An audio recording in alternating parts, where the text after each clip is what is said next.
Well, good evening, ladies and gentlemen, and welcome to tonight's lecture.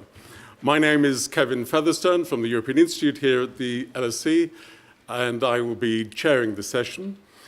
Tonight's lecture is hosted both by the European Institute and the Dahrendorf program here at the school, which is part of LSE Ideas. We're delighted to welcome our speaker. Of course, many of you are here. A number of people will be watching live streamed. The lecture, the event is going to be podcast, and that will be available in a few days' time. So there is a lot of interest. I know we're tight for time, so I'm going to try to make the introduction very brief. It is our great pleasure to welcome Dimitris Avramopoulos, who is the EU Commissioner for Migration, Home Affairs and Citizenship. Before becoming Commissioner, Dimitris had an extensive political career in Greek politics, having been Minister of Foreign Affairs, Minister of National Defence, Mayor of Athens, other ministerial posts as well. But of course, he's here to focus on migration. And let me just simply give one brief signal. We're here to talk about migration. Other local points of interest, for example, Brexit, belong... Okay, it's a psychological thing, okay? As soon as I mention Brexit, the world collapses. But a discussion on Brexit belongs at another event, etc. We're tight for time. Migration is, in all seriousness, a tremendous challenge to the European Union, to Europe's governments. In some senses, perhaps it's almost an existential challenge to what we mean by Europe, the European identity, the European purpose, etc. So we have many important things to discuss in that respect. As an LSE event, we have a hashtag which you can respond to and give us your comments. It's hashtag LSE Migration. You can give us your comments on that. We look forward to it. We're inviting the Commissioner to speak relatively briefly in order that we can maximize the time for comments and questions from you, the audience. So, without further ado, can you please join me in giving a very warm welcome to the European Commissioner, Dimitris Avramopoulos. Well, good evening. Good evening, everybody. Kevin, thank you very much for your welcoming words. I'm more than happy to be here, actually. I had postponed 3 times in the past my visit to this university, but today, as I said, I'm really glad to share some moments with you and also share thoughts with you. As your professor said before, I was, in the beginning, this is what they believed in Europe, that I was the unlucky one to be entrusted such an important portfolio, because I could never imagine in the year 2014, when I was designated commissioner, that in a very short period of 5 months, the 2 main topics, the main issues of my portfolio would be on the top, not of the European, but of the global agenda. So they said he's the unlucky one. But believe me, 4.5 years after that date, I believe that I was the lucky one, because at least I had something to do. And today, I'm going to tell you what Europe has done during these last 4.5 years in order to address these 2 challenging issues, both migration and security. So for me, believe me, it is a great honor to be here in this leading academic institution of the United Kingdom, of Europe, and of the world. Your alma mater is renowned for its research knowledge and understanding of the political and social sciences, with a view to contributing to the better governance of our democracies and societies. Rerum connoscere causas is your university motto, to know the causes of things. Well, what I have come to talk to you about this evening will demonstrate how difficult that aspiration may sometimes be. As I said before, I have been European Commissioner for Migration, Home Affairs, and Citizenship for the past 4.5 years. I expect that most of you here follow the news regularly, so it will not come to your surprise when I say that things have been rather busy for us. Things have been busy for us in the European Union for reasons that are precisely linked to the LSE's very own motto. You see, sometimes you do know why things happen, but it is difficult to respond coherently or in the right way at the right time. Sometimes you know what should happen, but not everyone will want to listen or be on board in advance. The migration and refugee crisis has been a prime example of that. Other times, you don't have all the reasons why certain things happen, but still, you have to find solutions. This has been the case with the threats against our security, and in particular terrorism. We meet here under not the most auspicious of times in Europe, and we all know that. As students, alumni, and supporters of the LSE's European Institute, I'm again not telling you anything new. The unity of Europe has been increasingly put into question over the past few years. First, the financial crisis, then precisely the migration crisis, several terrorist attacks, including also in this beautiful city, disinformation campaigns targeting our elections and our democracies, Brexit, and throughout all of that, the continuous rise of populism and nationalism. All these changes, all these geopolitical developments have given a pretext, have opened the door to nationalists and populists to barge in and start unraveling our social fabric and cohesion.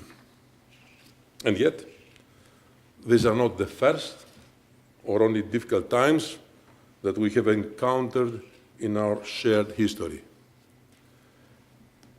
To some of you, this may seem long ago, but Europe and the European Union that we have today was precisely born out of very dire times more than 60 years ago.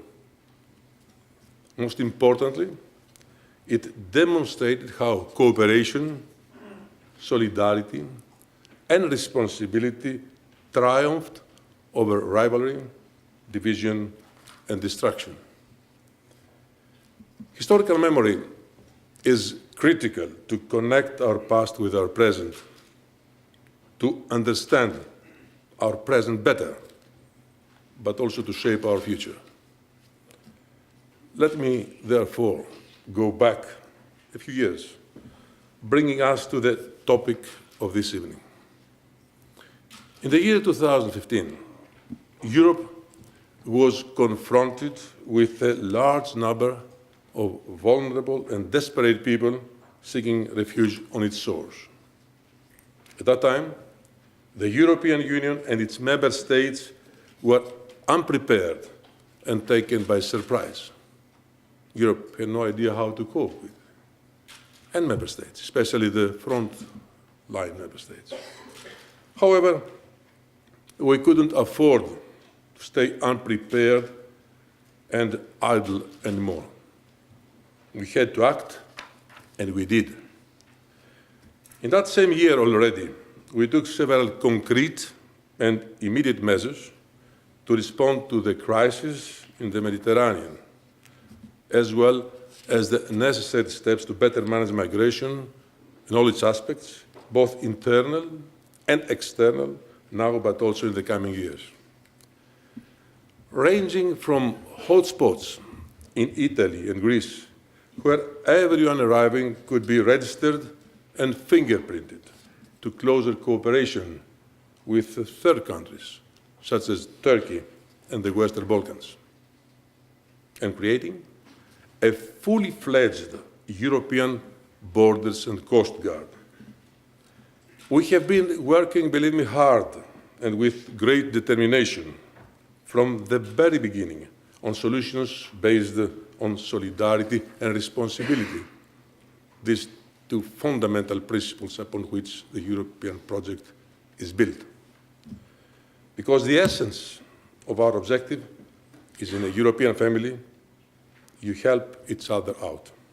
Today, the results of our joint efforts over these past few years are very tangible. The numbers are back to and even below the pre-crisis years. To give you an illustration, arrivals have dropped by 95% on the sea crossing from Turkey to Greece, and by 80% on the route from sub-Saharan and northern Africa through Libya. On top of that, our EU operations have helped rescue over 800,000 people at sea since 2015. An essential part of our policy has been international synergies. Beyond our effective cooperation with Turkey and the Western Balkans, as I mentioned, we have stepped up our cooperation also with North and Sub-Saharan Africa, not only to intensify returns and readmissions, as some believe, but also to build strategies to address the root causes of migration. In this context, I am also very happy with what we achieved with the international community with the Global Compacts on Refugees and Migration. It was the European Union that was one of the driving and inspiring forces behind these compacts and behind the United Nations Summit on Migration more than 2 years ago now. For the very first time, we have managed to engage the global community to commit to work together on something that is indeed global, the movements of migration and refugees, how to better deal with those and share responsibility. But our biggest challenge in the whole question about migration is, of course, not numbers. It is attitude. It is perception. You see, migration is a phenomenon that has always been with us. People have been on the move for centuries, for different reasons. Today that we are here, around 70 million people around the world have been displaced, and more than 250 million are more generally on the move for a variety of reasons. This means that we cannot just apply stopgap or emergency measures. This means we have to be bold enough to think long-term, because we need a system that is truly shared and future-proof at the same time. But this requires us to see that there is not only irregular migration, but also legal and regular migration and mobility. It also requires us to continue defending the basic principles of the Geneva Convention and the essence of our common European asylum policy. Those who have a well-founded fear, who are fleeing war and persecution, and who are in seek of protection should receive shelter. Unfortunately, short-term thinking and alarmist discourses are poisoning our citizens on a daily basis. They instill fear and xenophobia. We know fear has increasingly eroded the links and the trust between our citizens, making some of them believe that it is by turning inward that we become safer.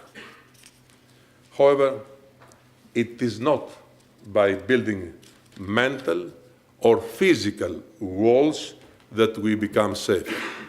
We become only more isolated instead. You all know that we have European elections in 5 months. Many say that migration will have a decisive influence in the debate, and it will. Only it will not be really about migration. Migration is a vehicle used by populists and nationalists. These elections will be about something bigger and more fundamental, about whether we want to close ourselves off and build those walls. The essence of the elections will be about whether we choose to revert to the past and the illusion that we can live behind closed borders. Well, this will be the main issue that will prevail in this debate in view of the elections. In other words, this way later would mean turning towards the previous generations, as it happened before, and we have many examples from the past, to turn them to the abyss. Or it will be about another option, about whether we want to work together, to coexist, to face common challenges together, and to create a safer and larger vital common space for our union. The most recent terrorist attack last December in Strasbourg was another stark reminder that the threats against our society and our security are still very real. Now it was Strasbourg, but before it was London, Berlin, Barcelona, Brussels, and several other of our European cities. This also shows that these threats continue to be common and shared, and that we must talk to them together. This is why in the last few years we have been working in order to build our security architecture, to build a security union, to better support and strengthen cooperation between member states concerning various security threats, including countering radicalization, boosting cybersecurity, cutting terrorist financing, as well as improving information exchange, thereby signaling a new era for security in Europe. Because the security threats we know today know no borders. No country can face them alone. This is why in the European Union we are working to make our migration, border and security information system interoperable. A safer and more secure Europe starts way beyond our European continent. This is why we have been forging trustful partnership to tackle terrorism with countries such as the United States, Canada, the Western Balkans, Turkey, and the Middle East, as well as Northern Africa. A safer and more secure world goes also beyond those physical borders and must be extended to the virtual and cyber world. This is why, for example, we have developed an unprecedented partnership with big internet companies, such as Facebook, Twitter, Google, and Microsoft, in the form of the EU Internet Forum, an initiative I had taken 4 years ago, in order to detect and remove terrorist content online. And this cooperation has produced very tangible results. Our approach has proven to be successful. Facebook recently announced that in the second and third quarters of 2018, it removed 99% of the terrorist content before even being detected by a user. Europe has been at the forefront of this issue too. Our efforts have inspired the international community to set up the Global Internet Forum on combating terrorism. But we need to be quicker and more effective. This is why we have taken it one step further by proposing EU-wide legislation to ensure that terrorist content online is effectively taken down within just 1 hour by a company, whether small or big. This is a game changer. We adapt to the changing world around us without adapting or altering our basic principles, freedom of speech and the freedoms of the internet overall. Because security is not and cannot be a final aim per se. Security is a means towards the final goal of a good, livable, well-ordered democratic society. My dear friends, I want to come back where I started, and the importance of LSE's historic motto, the importance of understanding, of knowing, and of remembering. Some tend to forget the dark past of our history and take the prosperity, democracy, and all the progress achieved so far for granted. There are voices in Europe telling their citizens to be afraid of the migrants, of their neighbors, of the others. And this is where nationalism appears as a road to follow. What a misconception, indeed. There is a big difference between being patriot or being nationalist. The difference is very, very clear.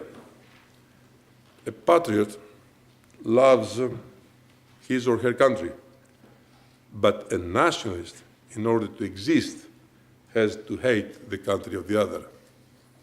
And Europe and the whole world has suffered from that in the past. 60 years ago, with the creation of the European Union, we ended this anomaly of thinking. In Europe, you can be both a patriot and a European. And the strong link between our citizens is precisely solidarity. If we precisely look back in history to understand better, we see that we cannot let ourselves to be guided by fear. Europe was not built out of fear. It was built on aspiration and hope, on the commitment to work and live together in a spirit of trust and solidarity. This is the essence of Europe. Migration and security issues have tested that. but they have also shown the only answer to that. Well, thank you very much for your attention.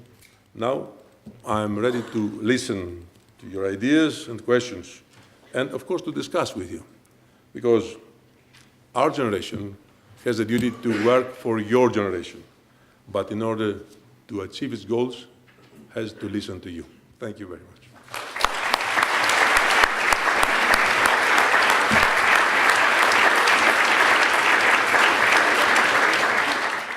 Okay, thank you. In a short space of time, you've raised many topics and covered a number of issues, and there are lots of people in the audience, I'm sure, with a lot of questions and indeed expert knowledge. Perhaps I could just begin with one question. I wonder whether one of the biggest constraints you have as Commissioner with your portfolio is a difference between what we might call the expectations of what the European Union can or should be doing and the actual competences or the capabilities, the powers of the European Union to act. We read in our newspapers many different reports which seem to say the European Union should be doing more. The European Union should fix it. And I've just taken one example from a newspaper here. 2 weeks ago, The Guardian was saying, quote, "The European Union has been condemned over the conditions in Greece's largest refugee camp, where Oxfam reports women are having to wear nappies at night for fear of leaving their tents." Oxfam details what it describes as the increasingly dangerous state of the European Union-sponsored Morea camp on the island of Lesbos, where a 24-year-old man from Cameroon was found dead yesterday as temperatures plunged below zero. The Morea camp has nearly 5,000 vulnerable people living who are in a desperate position. There are 15,000 men, women and children stranded on Lesbos, Chios, Kos, Samos and Leros in the eastern Aegean. And I wonder how we should interpret those reports. Are those reports a condemnation that the European Union is failing to tackle the problem? Or are those reports simply reflecting that our expectations that the European Union could solve the problem are misplaced because the capabilities, the powers, the competencies that the Commission has to act are perhaps more limited than readers of newspapers might understand? So don't accuse the European Union. If the European Union was given more power, if we had managed to reach a level of organization where the European Union would have become a federal system, the situation would be totally different. Yes. You know that the responsibility in implementing the European policy is a national responsibility. What we do is to coordinate and to provide with the necessary technical, financial, and practical support member states to do their job. When I read in the newspapers that the European Union is not doing as much as it was supposed to do, I'm really wondering whether they know what is the European Union. How did it start? And whether we really want to complete the European project. Because it is half done, half finished. The Lisbon Treaty was very clear on that. But in the meantime, we didn't do as Europeans, and the responsibility is political, and it has to do how member states see the European Union. So this is my remark on that, because the report of Guardian is correct. I confirm it. I had the same report from our own people on the ground, because we have deployed a big number of experts on the Greek islands, on the hotspots in Italy, and in other parts of Europe. And we know that the situation, especially in this camp, is dire. Okay. We have been monitoring that. So we are ready to support even more the local authorities, but don't shoot the pianist. Okay. Now, I appreciate this distinction between our expectations and the capabilities of what the European Union or the Commission in particular can do. But when Oxfam criticizes the Morea camp in Lesbos, it refers to it as a European Union-sponsored camp. What does that mean? Well, it is not a sponsored camp. I explained before how do we support member states to tackle the situation on the ground. It's very easy to attack the European Union. But the European Union is not Brussels. European Union is a combination of different elements, national and political elements. Member states are there. Recently, I have started changing the way I try to explain what the situation. I don't use the term member states. I use the term governments. But governments should know one thing, that they come and go. There was a shift. There was a big change in the year 2017, when the very first populist parties managed to gain power. So overnight, the stance adopted by the previous government changed. I don't want to name or shame countries here, but this is the reality. Okay. So we tried to convince them to understand that it is in their interest to support us, because the real power, this is what I would like to tell to the ones that are studying European studies, is not, as you might believe, in the hands of the Commission. It's in the hands of the member states. And as I said, the policy of member states is defined ideologically, politically, by their governments. But there is only one way to follow the future. Okay. We either stick together, cooperate, and decide to address this issue together, or we shall be held accountable in the eyes of the younger generations if the European Union fails. Okay, that's very nice and clear. Let's take some questions. Can you simply say who you are? And please, because of the, I expect many people wanting to ask questions, we'll take the gentleman in the white here. There's a colleague with a microphone. It's coming to you. Can you simply say who you are and then ask the question? There are other occasions when you may be invited to give a speech at the LSE, but this is not it. Hey, I'm Phil. I'm also from the European Institute. And first of all, of course, thank you very much for coming here, and Kevin for organizing. My question is, I was actually quite surprised that you were picturing a success story somehow of the European action in the recent years. But to be honest, if we look at the actual facts, we see that Europe is still deeply divided. We haven't been able to solve the migration crisis in the last 3 years. You were talking about solidarity, but we don't really have a burden sharing system right now in the European Union. We haven't had that since 3 years.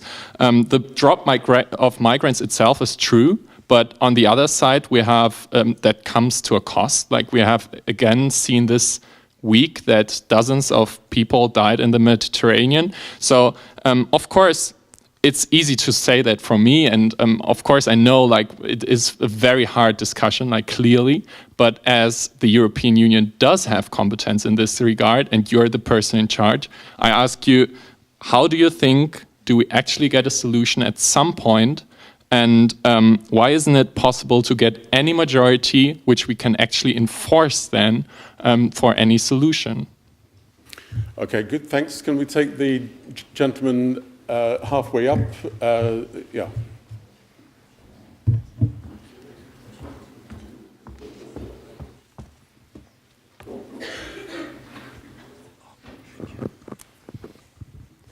Hello, my name is Jędrzej Pyzik. I'm an immigrant myself, so I can't say that I'm against migration. I'm extremely pro-migration. I can definitely see how badly it is managed right now. I think we have a very big problem with it. And you mentioned a very, very big populist argument that's being used in the Eurosceptic right that says that migration brings all the threats to Europe, and the European Union invites all the migration, takes away the power from national states to manage the migration within themselves. hence the European Union is bad. Obviously, that's not a very sophisticated argument, but it's a very popular one. On the other side, I'm kind of tired of the argument that you used as a contrary, which is that since we have a huge problem with migration as a European Union, then hence we need more Europe. This is kind of the prescription that we have to every crisis that we see in the European Union. You've been a minister in Greece, so you very well know that the Greek crisis has been solved by that same prescription. Do you think that maybe the more Europe argument is not a solution, but maybe looking in the inefficiency of how the European Union is managed, and maybe the leadership model in the European Union, because we can see that the Germany has kind of unilaterally decided how we deal with our migration, with the migration crisis. And maybe that's the source of further reform. Okay, thanks. In this round, one last question. The lady in the very middle, just on your row, if you could pass the microphone. Yes? Yeah. It's coming from your right. It's coming from your right. Two microphones. There's no pressure. Just give us the question. In terms of climate change, how do you think that that's going to amplify the challenges of migration and security? And I'm just wondering how that factors into your own thinking. Okay. Well, so the first question was about why isn't there more of a solution? Why no majority to act? Well, you said something about the situation as you depicted, as you described it. I fully agree with you. But let's remember what was the situation in the very beginning of the migration crisis. I remind you that in the year 2015, more than 1.2 million people managed to cross the European borders, arrive in Central Europe. They had one thing in their mind, how to arrive in Germany, in Denmark, and in Sweden, for obvious reasons. The European borders were not managed at all, were not protected. And there we had to clarify one thing, that Europe was not invaded, as some people say. There were desperate people fleeing war, persecution, dictatorship. We all know what happened in this part of the world. Geopolitical instability, terror. And as I explained before during my introductory remarks, we had a duty, moral and political duty, to open our doors and our arms, because the ones who are in need of international protection must have it. The irregular migrants, another issue, and we are very clear on that. They must follow legal ways, legal pathways to come to Europe. At that moment, Europe was totally unprepared. And we set everything up from scratch, believe me. Even the portfolio of the commissioner was not existing at that time. We started building the architecture of migration policy. And in a very short period, we managed to adopt the European agenda on migration. And there is the answer. At that time, in the year 2015, we managed to convince member states to cooperate, to show more solidarity and responsibility, the basic principles that before upon which Europe is built. Just to remind you that, especially for the ones who are studying European studies, that the term solidarity is enshrined in the founding text of the treaty 17 times. Without solidarity, Europe cannot exist. Solidarity among member states, solidarity also towards these desperate people. So this is what we did. We started building the architectural migration policy. And today, we can say that we have made a great progress. In the meantime, things change. Because the populists have found a very convincing pretext in the eyes of a quite big part of the population. They have presented this phenomenon as a threat for our societies and for our citizens. So it became immediately not only an existential, but also a political issue. And the European democracy was confronted and is still confronted with a huge challenge. So that's how we work. And in the meantime, we did a lot. We decided to better manage our borders. We created the European Borders and Coast Guard. It's there now. And I expect from member states to support us in view of our efforts to finalize the legislation in the European Parliament very soon. We heard about the common European asylum system that was not existing before. There was nothing before. Although Europeans should remember one thing, that 1 out of 3 of the Europeans, they are descendants of refugees or migrants, even here, without knowing you. If I ask you a question whether you have a member of your family, a migrant or refugee, you will 60% of yours will have someone. We shouldn't forget what happened in the past. Large parts of our population were deported, and this continent had suffered in the past. So it is the moment to behave in a more responsible way. Coming now to more Europe. The second question. Yes, we say more Europe, but in a qualitative way. Europe has to move forward. We have to complete the European project. We have to adopt common strategies and policies on all issues. As I said before, it was half done. We have to complete. This is the answer to the challenges of our times. Europe, in order to exist in the future, needs to adopt, first of all, a common foreign policy, a common security policy, a common economic policy. I don't want to get deeper in economy because we start from there, the economic crisis. But if we had adopted a common economic policy before we adopt a common currency, maybe the situation would be better today.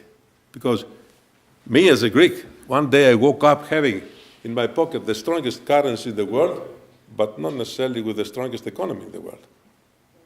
Very simple what I say, but I'm sure you understand. So, more Europe, complete the European project.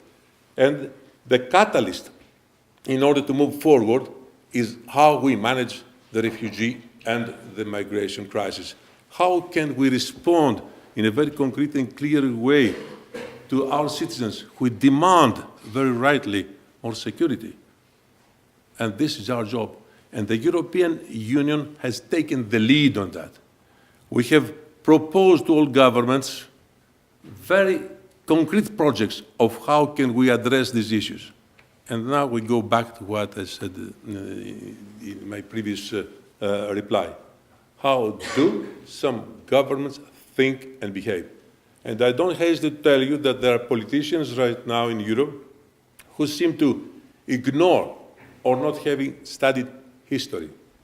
This is what I said before when I said that we risk to revert to the dark moments of our recent history. It's only 60 years ago that our parents and our grandparents had experienced 2 tragic wars. More than 70 million people died.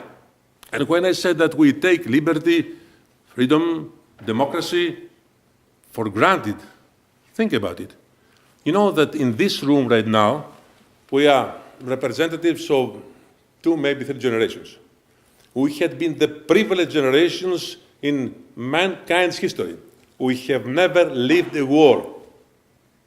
Don't take it for granted. We have to uphold what we have achieved in the meantime. And don't forget that these wise people, in the aftermath of the Second World War, although they had very fresh in their memory what had happened, they were victims of this war. They decided to create the European Union.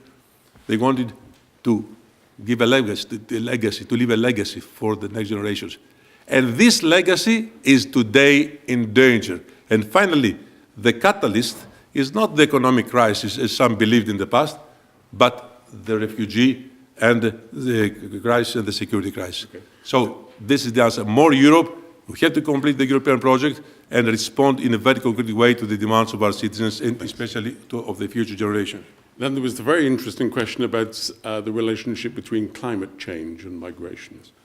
Yes, it was a short question, which requires a very big answer. You know that one of the root causes of migration today is the climate change. We can see it in Africa. I have been traveling from the one top of Africa to the other in order to engage these countries and cooperate with us in order to manage migration. Believe me, the threat is there. And this threat might knock on the door of other continents in the near future. But you see how governments react on that. Again, I don't want to make any reference to some big countries in the world, but if we do not take care of the climate today, our children, if not our generations, will suffer very, very soon. A large part of the population in Africa is deported because of that. Was pushed to leave their lands and their homes and their villages. The same happens also in Asia. So we're not far away from living, from being in the need to address a major climate change. So it's a question of responsibility now of the leaders today, because leaders, this is something that politicians must understand, will never be judged objectively in real time, but according to the impact their ideas and their acts will have in the long run. And one of the issues that must be seen in this way is exactly what you touched with your question, and thank you for that. Thank you. Okay, let's take some more questions. Can we take the lady in the middle here in the black? Yeah, A bit louder. yeah. Can you make sure you speak nice and loud in the Yeah, microphone? can you hear me? Thank you very much. My name is Allegra and I'm an international migration student. Linking to the Oxfam report that Professor introduced before, I just wanted to know that what is your answer to the agreement on the fact that the European Union is keeping the situation on the Greek islands as it is, as a deterrence measures to deter people to come to Europe? And also in this regard, is the European Union planning to intervene in Samos? Okay. The European Union is monitoring the situation on all islands, also in Italy, in Malta, and other parts of Europe. We have continuously reports on what's happening there. That's why I said in the beginning that we are supporting the competent authorities, national authorities, but we have at the same time deployed our own people there. The situation is not good. It's becoming better and better, and we have been given pledges on behalf of the authorities that they will comply to what we have advised to do. But this measure is not a measure of deterrence. What we have done in this part of the European Union on the sea borders with Turkey is, first of all, our priority was to save lives. You notice that the numbers have gone down. In the beginning, we had a lot of victims. The second is to better manage the common European borders. And the third is to fully implement what is foreseen in the so-called EU-Turkey statement. It's not an agreement, because if it were an agreement, it had to be ratified by the parliaments, and it would take centuries to be done. So this gentleman's agreement between the European Union and Turkey works.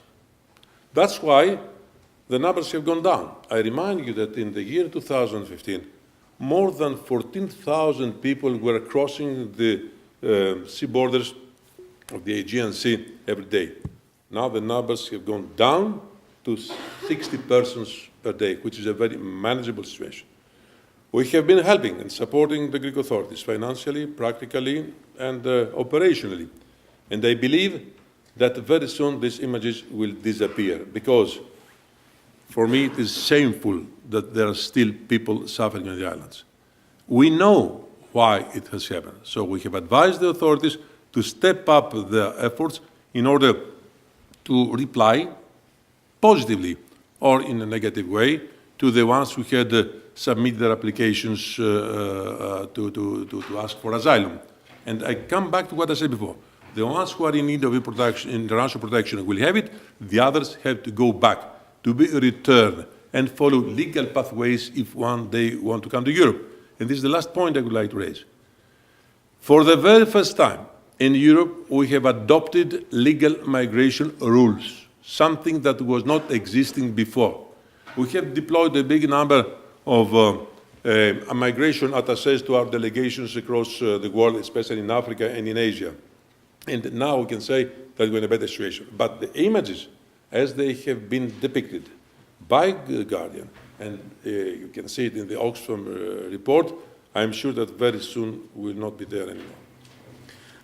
Thank you. I understood implicitly in the question, Commissioner, that there's a sense that the European Union's agreement with Turkey was treating migrants more as a security threat than as a humanitarian issue.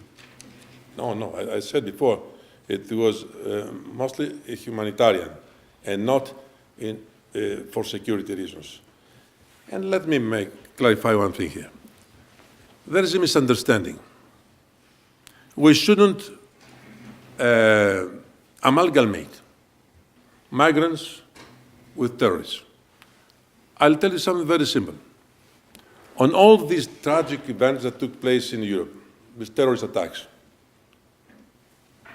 99% of the perpetrators, unfortunately, were homegrown nationals of the countries. So the question is, first, why integration failed? And second, why all these young people turned their guns against their homeland? But populists try to interpret it in a totally different way. They say that within these flows, there are also terrorists. No, it is not true. As far as the EU-Turkey statement is concerned, let me add one more element. In Turkey, there are right now approximately 3.5 million refugees. And Turkey is hosting these desperate people there. With our support, we have deblocked approximately 6 billion euros. This money does not go to Turkey, but to UNHCR, to IMO, in order to provide these people with medical support, clean water, education for their children, and shelter. So the answer is clear. Only for humanitarian reasons we have adopted this agreement with Turkey. Okay, let's take some more questions. I'm sorry? One more round. We've discussed. Can we take the lady over here, please? Negotiable. Hello, my name is Hannah. I'm sorry, can you put it really Yes. close? We can't hear. Hello, my name is Hannah, and since we're talking about the response, I was wondering if you could address two agreements that are currently in the negotiation phase. So the first being the temporary agreement for those rescued at sea, and the second, the draft proposal for protected entry procedures. I'm sorry, the first was the temporary agreement for what? For those rescued at sea. For those rescued at sea, and the second one? And the second, the draft proposal for protected entry procedures. And in particular, if you could focus on the content and your expectation for these agreements. So the first has to do with... those rescued at sea, and repeat the second one. The second, the draft Give proposal... us 5 words instead of a paragraph. Protected entry procedures. Sorry. Safe and legal pathways, entry protected procedures. entry procedures. For the ones who want to come to Europe. Okay. I'm sorry. Well, as far as the second part of your question is concerned, the entry procedure is very simple. I told before that for the first time we have adopted legal migration policy. Let me tell you something very simple. Europe will never become a fortress. It's clear, no. But it is true that we have to better manage our borders. And the ones who want to come to Europe must follow legal pathways. In this way, they do not expose themselves to the risks and dangers that you know in the hands of scrupulous smugglers. So, this is the answer. They have to respect the rules and the laws of the European Union. At the same time, Europe is open because Europe will be in need of migrants in the future, and we work on that.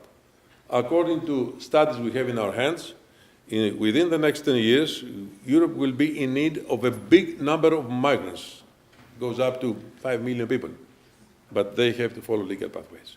And the first part, the part of your question had to do with rescue. Well, you know, search and rescue in the sea is a national responsibility. It's the responsibility of national coast guards. We are supporting national coast guards to do better their job. We provide themselves with the necessary financial and technical support. But not only in this part of the world, in Southern Europe. Right now, we train the Libyan Coast Guard. We have deployed a project of cooperation with the coast guards of other countries in Northern Africa.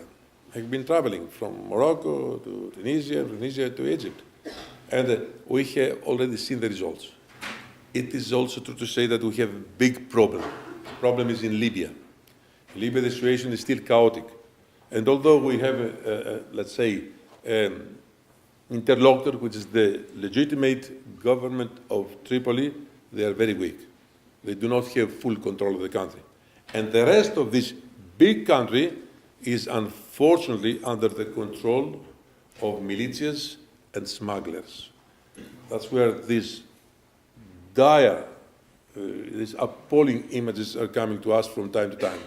But we try to help them, to help the ones who are saving lives, and also cooperate with neighboring countries. I was recently in Niger. Niger is behaving very well. They cooperate with us. They cooperate with other countries in the region. Believe me, it is not easy, because we are confronted with other problems in this part of the world. There are some countries that do not want to take back their nationals. They don't even recognize their nationals. So some desperate people, they live in limbo. They don't have a country to go, but they don't have a country to return. And these are the tragic situations in this part. But search and rescue is part of our policy, and I believe that the results are there. More than 800,000 people till now during the last 4 years have been rescued. How it happened? In the way I told before. Our priority is to save lives. The second is to fight smugglers. The third is to better manage our borders. As I told you before, we start from scratch, but now we have the schemes, the mechanisms, and the political determination to even do more in the future. Okay, let's take the two last questions very quick, and I'm going to invite a quick answer. Can we take the lady in the white at the very back, please? Yeah, on the right. You mentioned that before the 2015 crisis, Europe did not have any mechanism to control migration or refugee flows. I'm wondering why the Temporary Protection Directive has not been used since it has been passed in 2001. And I'm wondering why the European Union has not used this directive, which its core purpose is to assist persons that need protection, refugees. Okay, great. Last question. Can we take the gentleman right over here, please? It's, I'm sorry.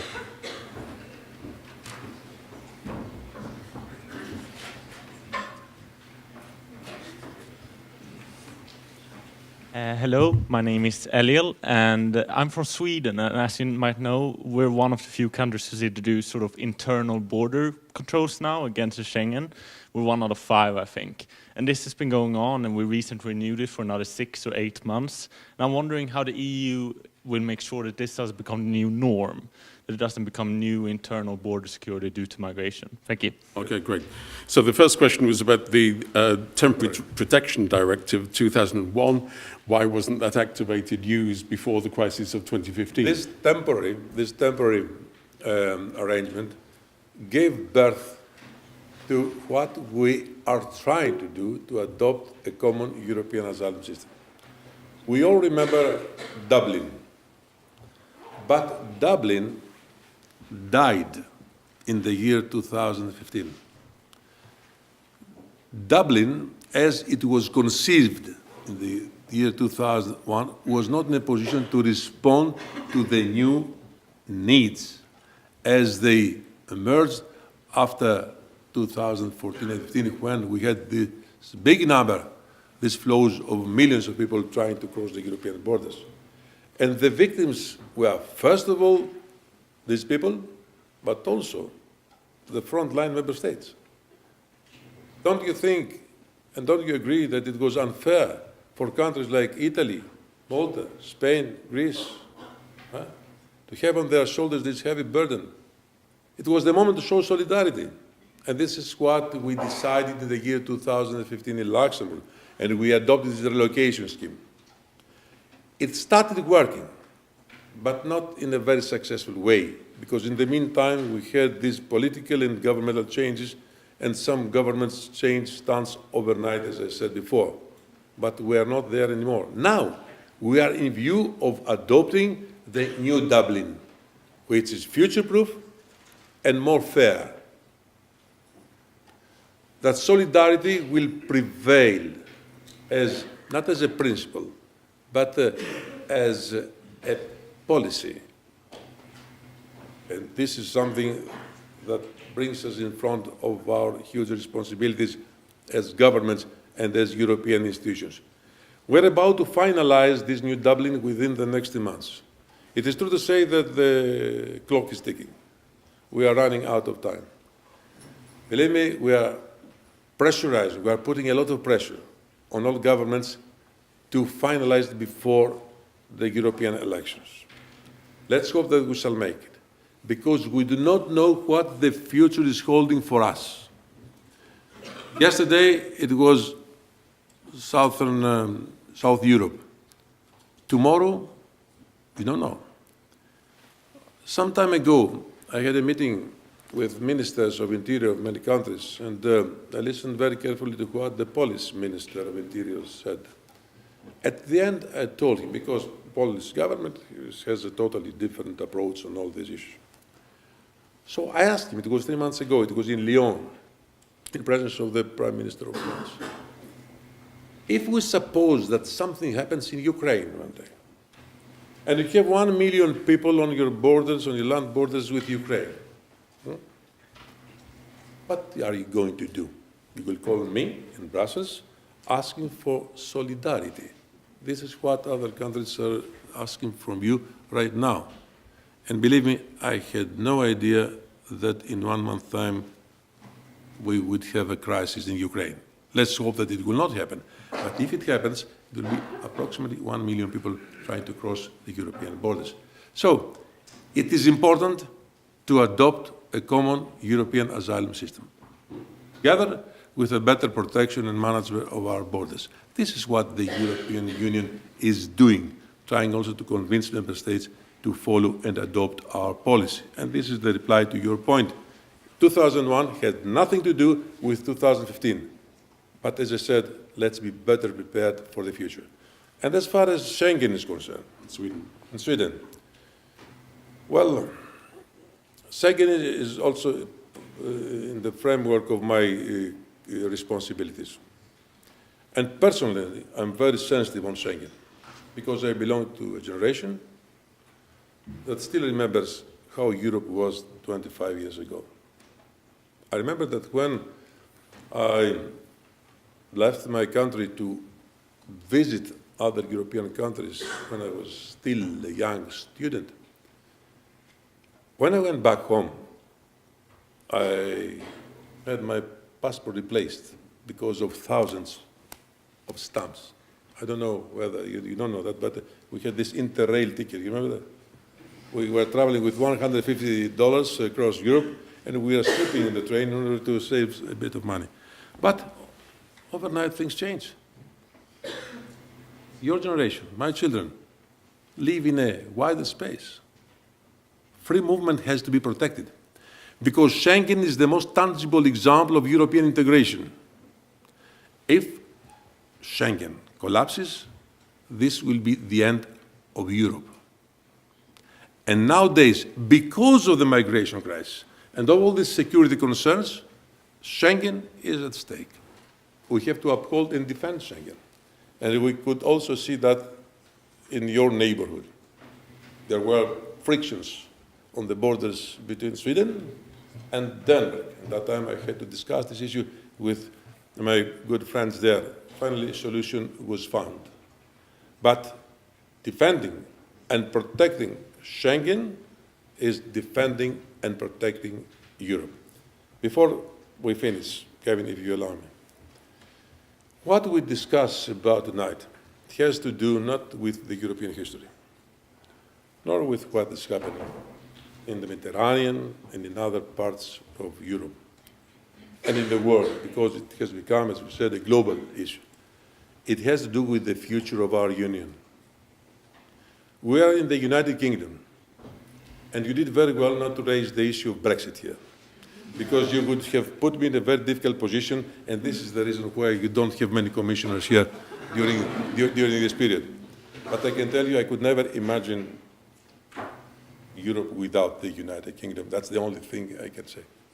But as for the rest of the Europeans are concerned, it's very important for all of us, and I think that this academic institution is doing this job, to remind everybody what happened to Europe some decades ago, and not allowed to revert to the past, and do exactly the opposite, to continue building and completing the European architecture. This is the only guarantee in order to live in peace, in stability, in progress. It's the only way for you young people to have your horizon open and auspicious. Otherwise, you risk, we risk, not to be the generations that had never lived a tragedy. And you know very well that if it ever happens, it will not be like before. The romantic wars have finished. So let's continue working together, building a more cohesive society, completing the European project. European project is the most important historic event and achievement of all times. Thank you. Just before I invite you to thank our speaker has a very tight schedule. So can I ask you on this side of the theatre to remain in your seats whilst Dimitris Avramopoulos vacates the theatre? Then he can keep to schedule. That will be, I know, very much appreciated. So can you remain seated until our speaker vacates through that door? So, thank you very much indeed for making the time to come. It is for my security.